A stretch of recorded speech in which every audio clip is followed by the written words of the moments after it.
shiva balshiram aniga waan la socdaa magaalada dabka ka kacaya inaad labadiina ka dambaysaan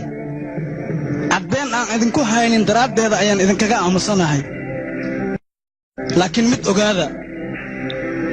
digniinta anigu mar qudha ayaan bixiyaa haddii magaalada falalkan oo kale mar dambe ay ka dhacaana waxaan la socdaa in joornaalada magaalada ay ka soo baxaan magacyadiina safka hore ay ku qoran yihiin isla joornaaladaas ayaa dhacaysa in magacyadiina hoos lagu soo qoro ayagoo yaryar shiva iyo balshiraam gacanta booliiska ayay ku dhinteen atoornimadiina meeshay ku eg tahay haddii aad foodada magaalada ka dayn weysaan meel xun ayaad ku dhiman doontaan iska taga ugaarsatada shabeelku way ka baqaan laakiin shabeelka maya ugaarsatada markay ugaarsi aadayaan hub ayay qaataan laakiin shabeelka sidiisaba waa hub shabeelka ninkii isku daya inuu ugaarsadana isagaaba ugaarsanaya shabeelka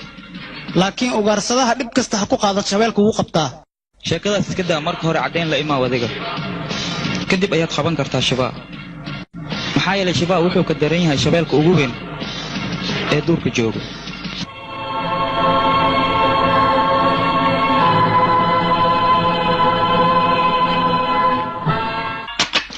war askarigan waa inaan meel iska saarnaa askari wuxuu moodaa hadalkiisa inaan ka baqnay anaga cabsidaas darteedana inaan gurigeena isugu dhexiri doono askarigaas asagoo kursigiisa fadhiya ayaan howlaheena magaalada ka qabsanaynaa shifaa ninkaa waa nin khatar ah anaga maa daciif ah shifaa aniga waxaanba maqlay ninkaan beled ka bixina isu yimid ad inasku xira daraaddaada sax waaye adiga inuu ku xiro u yimid ninkaani geed walba caleen cusub ayaa ka soo baxda caleynta horena way dhacdaa laakiin jiridda marna isma beddesho laakiin ninkaas wuxuu rabaa geedka jiriddiis dhan inuu gooyo jiriddiis inuu gooyo iska daayay shibaa ninkii isku dayay inuu jidkiisa soo hormaro